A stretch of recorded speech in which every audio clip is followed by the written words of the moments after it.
حسبي الله ونعم الوكيل نعم المولى ونعم النصير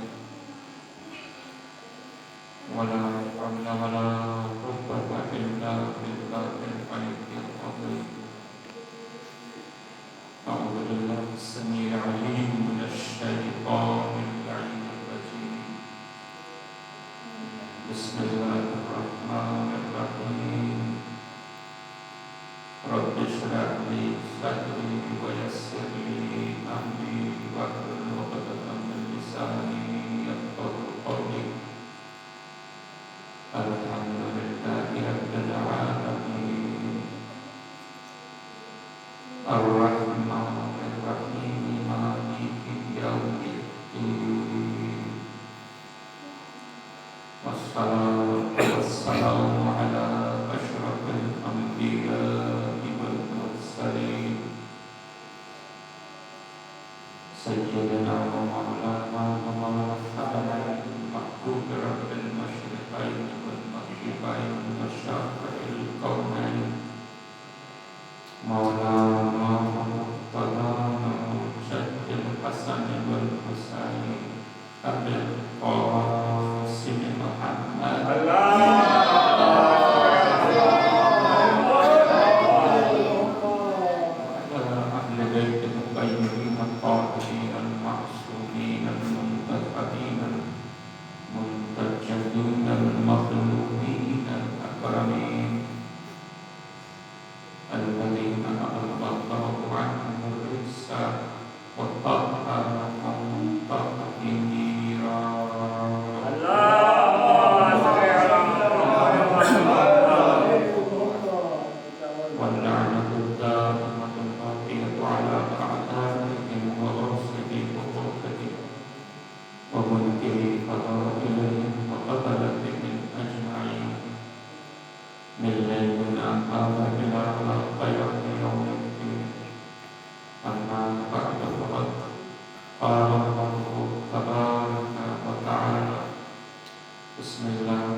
بنیادی طور پر پروردگار جب قسم کھاتا ہے، توجہ رکھیے، پروردگار جب قسم کھاتا ہے تو اس کے دو معنی ہوتے ہیں۔